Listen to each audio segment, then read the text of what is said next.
가볍게 걷는 기독교 문화 산책.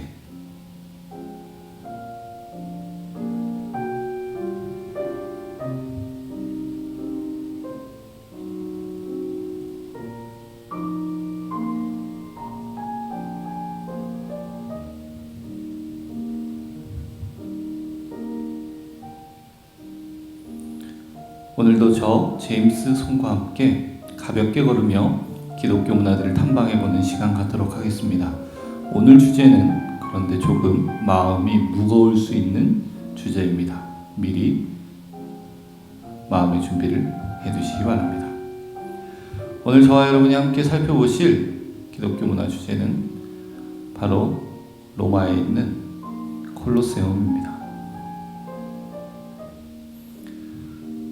콜로세움의 원래 이름은 단순한 라틴어 암피티아트룸, 즉 원형 경기장입니다.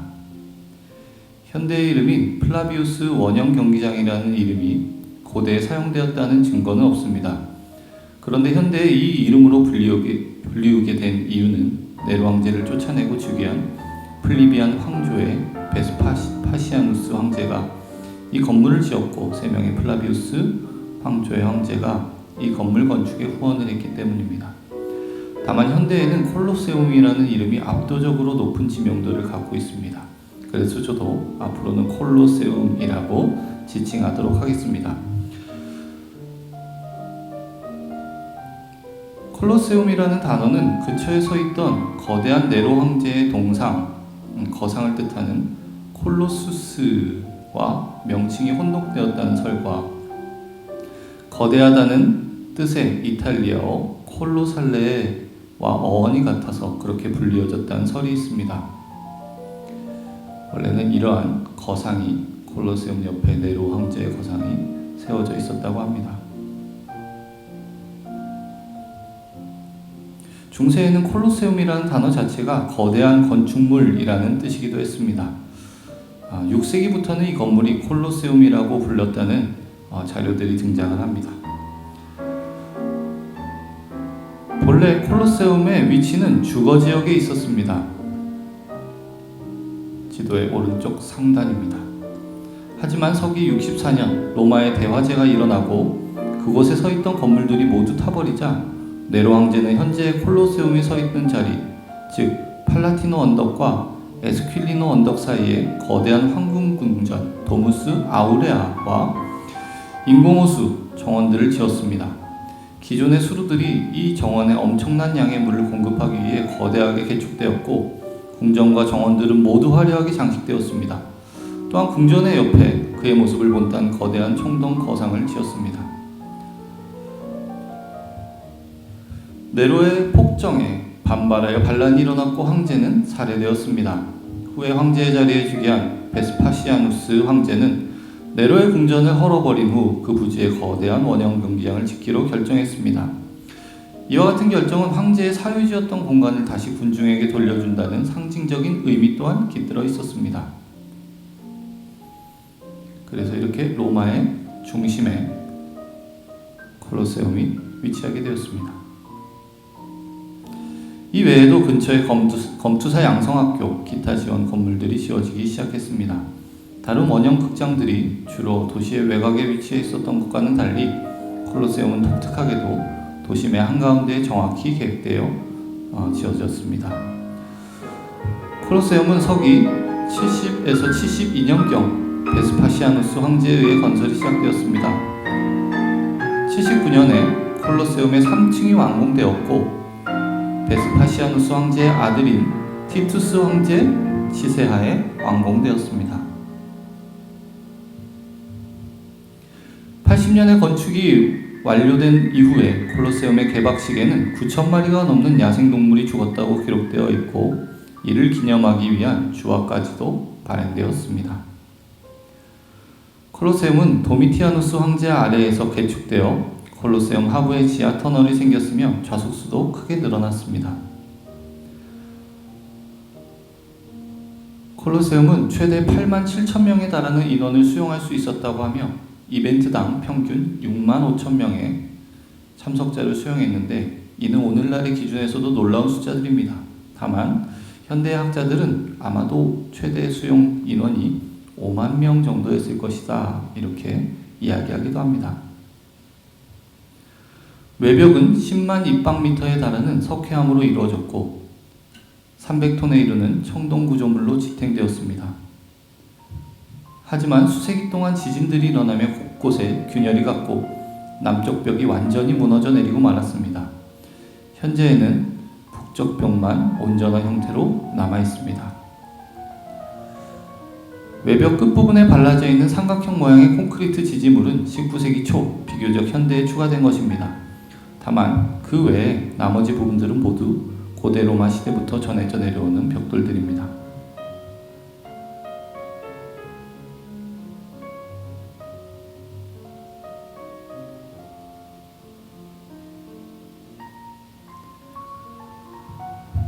콜로세움의 직경의 긴 쪽은 188m, 짧은 쪽은 156m, 둘레는 527m의 타원형이고 외벽은 높이 48m, 4층의 구조이며 층층이 쌓여있는 3개의 기둥들로 이루어져 있습니다.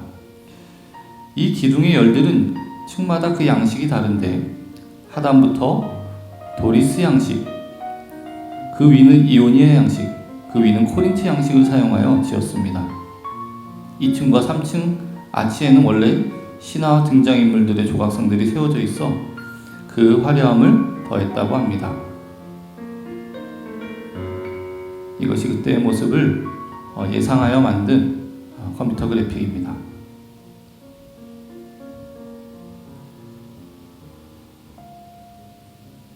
그리고 또한 콜로세움은 200개의 가죽 차양이 콜로세움 내부에 설치되어 관중으로부터 태양빛과 비를 차단할 수 있게 해주었습니다.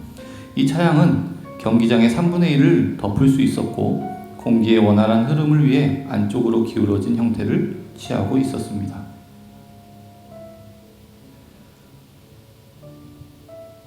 입구를 통해 내부로 들어가면 이러한 모습이 펼쳐집니다.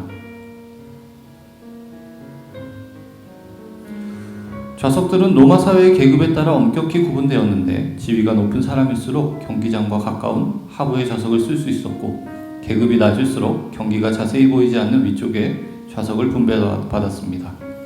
특히 황제와 베스타 사제들에게 가장 전망이 좋은 북쪽과 남쪽의 자리가 헌정되었고 바로 옆에 원로원 의원들을 위한 널찍한 연단들이 줄지어 있었습니다.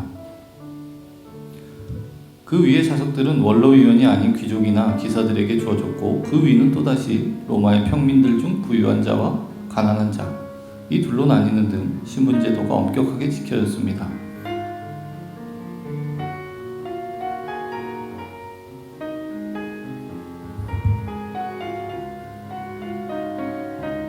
경기장 자체의 크기는 길이 83m, 너비 48m입니다. 본래는 모래로 뒤덮인 나무 바닥으로 정교한 지하의 구조들을 가리고 있었습니다. 내부의 모습들을 잠시 한번 감상하시죠.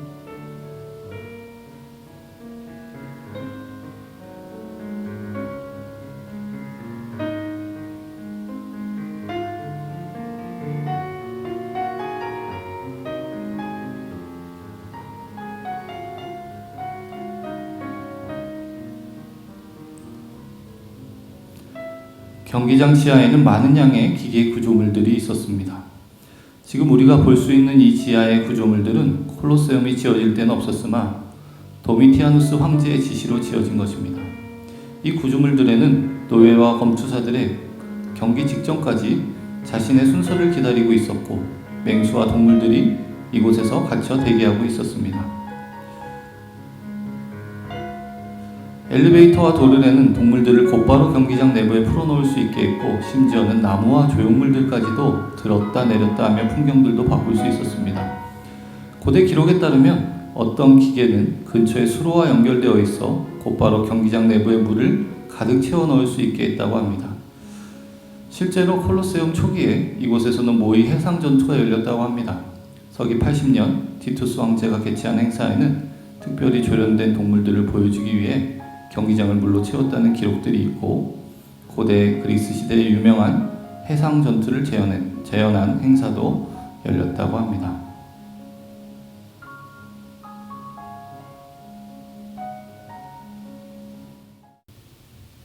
지금까지 콜로세움에 대한 설명을 쭉 들어오셨는데요. 지금쯤 되면 자연스럽게 여러분의 마음 가운데 이러한 질문이 떠오르실 것 같습니다. 기독교 문화 산책인데 왜 기독교에 대한 이야기는 하나도 하지 않는 거지? 여러분의 그 질문에 대해서 지금부터 좀 답을 드리려고 합니다. 기독교와 콜로세움 간의 관계에 대해서 말이죠.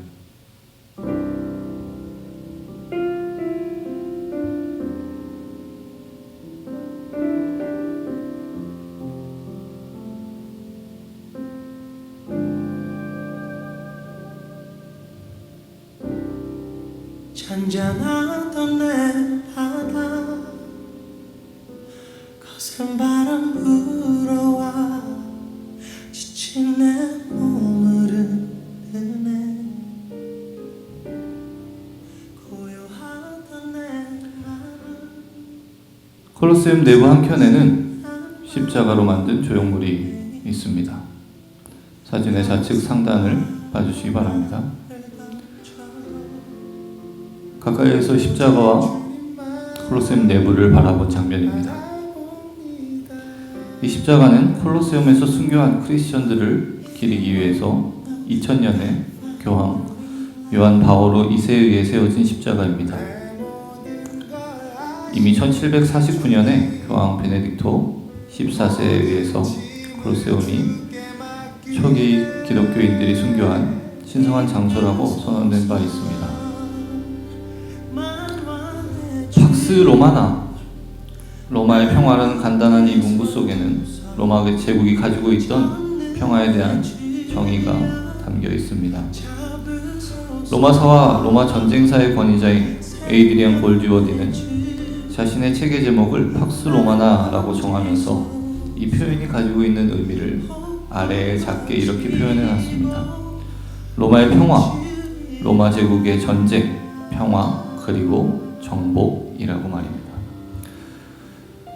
로마 제국이 말했던 그들의 평화는 철저히 전쟁과 정복, 무력에 의한 것이었습니다. 자신들에게 복종하고 항복하는 자들에게는 평화가 주어질 것이지만 자신들에게 대항하고 지배를 따르지 않는 자들에게는 어떠한 자비도 없으리라는 무시무시한 협박이었던 것이죠. 그렇기 때문에 콜로세움도 자신이 어떠한 입장에 있느냐에 따라서 그 건물의 용도가 다르게 다가올 것입니다. 로마 시민들에게는 이곳은 공연과 경기를 보며 일체감을 느끼고 그 내용을 즐기는 하나의 공공 오락시설이자 종합문화예술의 공연 무대였을 것입니다. 한편 로마 정치가들에게 콜로세움은 시민들에게 볼거리를 제공하여 자신들의 정치적 입지를 굳히고 화합을 도모하는 곳, 때로는 로마 제국이나 귀족의 권위에 불복했을 때 일어날 수 있는 보복을 암시하는 정치적인 공간이었겠죠. 한편 로마의 황제가 아닌 오직 그리스도에게만 주라는 칭호를 돌렸던, 다른 일체의 신에게는 절하지 않았던 그리스도인들에게는 순교의 장소였을 것입니다. 콜로세움은 기독교인들의 눈에는 적어도 단순히 세계에서 가장 오래되고 거대한 원형 경기장이 아닌 것입니다. 많은 신앙의 선배들이 죽임을 당한 끔찍하고도 큰 슬픔의 장소인 것입니다. 이 그림은 장 레온 제롬의 크리스천 순교자들의 마지막 기도라는 그림입니다. 이 그림은 외젠트리움의 믿음의 승리 혹은 믿음의 개선식이라고 불리는 작품입니다. 죽음 앞에서 이들이 얼마나 의연한 모습으로 죽어가는지를 잘 보여주고 있습니다. 이 그림은 넥세이 타라소비치 마르코프의 콜로세움의 성 유스타스라는 그림입니다. 로마의 사령관이었던 유스타스가 신앙을 버리고 우상 숭배를 경영하는 로마의 제국을 뿌리치고 결국은 부인과 두 아들과 함께 돛새로 만든 황소 안에 넣어져서 달구어서 순교하는 장면을 담고 있습니다. 그래서 그림 우측 상단에 보시면 그렇게 달구어지고 있는 노스의 황소의 모습을 보실 것입니다. 마지막 그림은 프란시스 레옹 밴드빌로의 크리스천 순교자들이 원형 경기장으로 들어가다라는 작품입니다. 이들은 얼마 지나지 않아 용수와 검투사들에게 죽임을 당할 것입니다. 교부 테르툴리아누스는 순교자들의 피가 교회의 씨앗이다 라고 말했습니다. 순교자들의 희생 위에 교회가 세워졌고 그들이 보여준 불굴의 정신, 죽음을 두려워하지 않는 용기가 로마를 기독교 국가로 변화시켰습니다. 순교자를 뜻하는 영어 단어 마터는 헬라어 마르티스에서 파생되었습니다. 마르티스는 증인이라는 뜻을 가지고 있죠.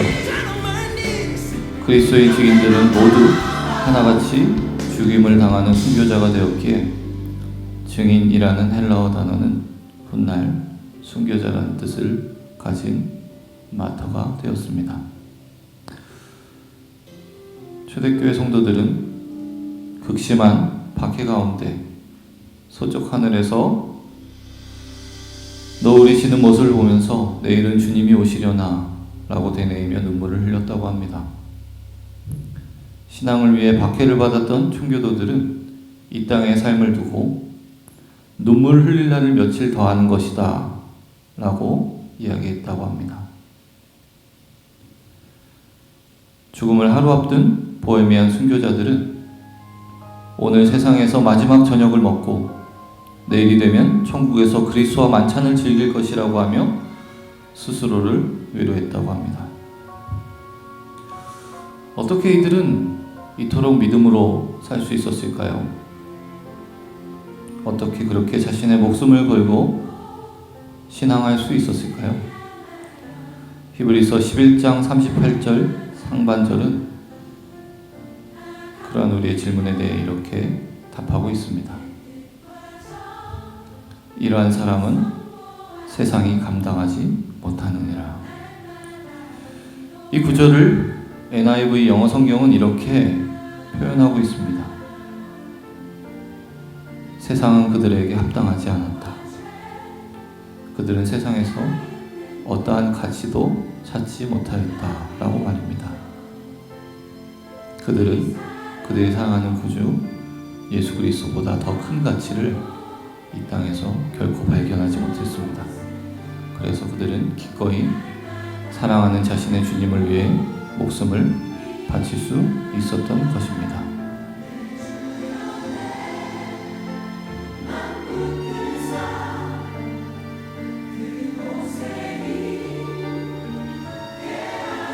이 세기 때 글을 쓴 헬라의 철학자 아리스티데스는 그리스도인들의 죽음을 생각하는 방식에 대해 다음과 같이 감탄하며 설명했다고 합니다.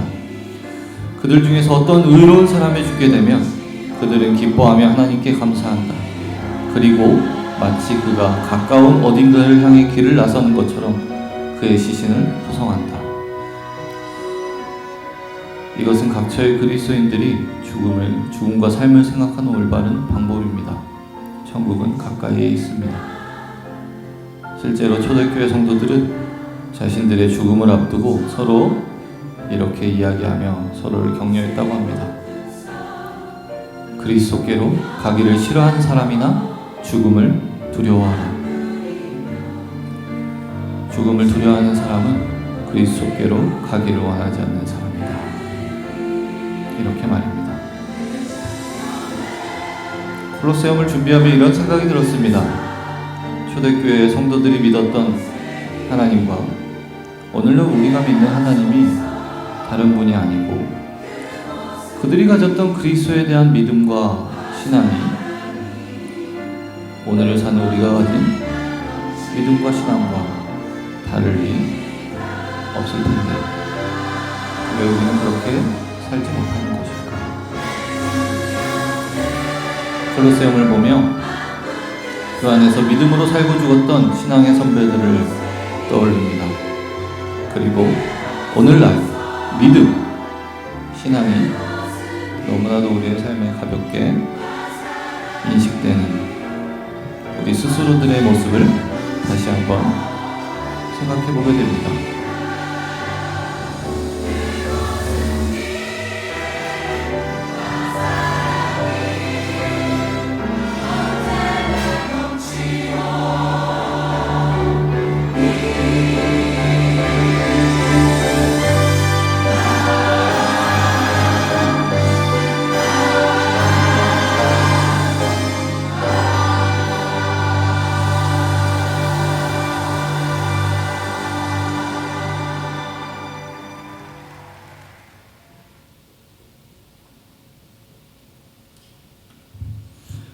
가볍게 걷는 기독교 문화 산책, 오늘은 여기까지입니다.